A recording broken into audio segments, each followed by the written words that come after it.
Hello and welcome to Sermon Shorts, where we try to give you spirituality in 3 minutes or less. This week is week 2 of a 5-part series on the prophet Jeremiah. Now this week Jeremiah asked the pertinent question of, why is it that good things happen to bad people?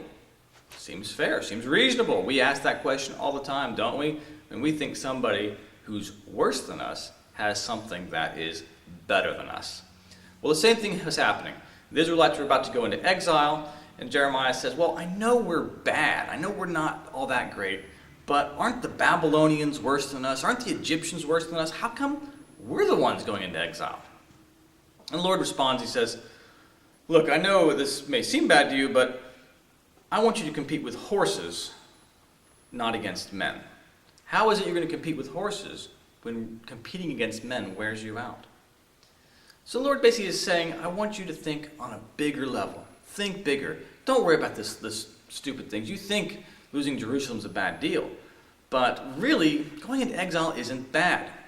The Lord then shows Jeremiah 2 baskets of figs, and he says, here's one basket is good, and one basket of figs is bad.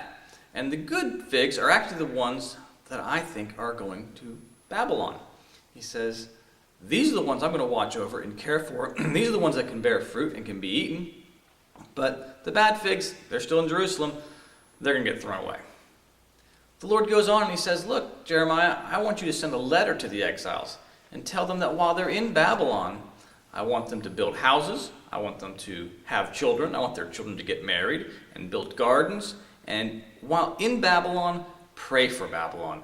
Because as Babylon goes, so will you. That's a challenge to us. When we think bad things are happening to us, we aren't just supposed to sulk and whine and complain and say, well, this isn't fair. So-and-so didn't have this thing happen to them, or they're worse than me. He says, no, when you're in Babylon, make the best of it. Have fun. Live your life. Be fruitful. Because I want you to compete against horses, not against men.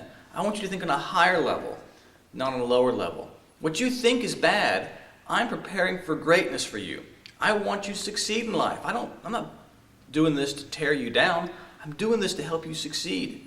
So that's our challenge, to change our mindset, to look at the way we observe our life and think, well, when some change happens that we weren't ready for, are we saying, okay, that's not fair, I'm mad, I'm upset? Or are we saying, no, I can look at a higher level and say, I know the Lord intends to build me up, not to tear me down. I know that I'm not perfect, but the Lord's making me better. And these opportunities, these challenges we have in our life, are just opportunities for greater success. So that's this week's message. Hope to see you next week. Thanks for watching Sermon Shorts. Bye.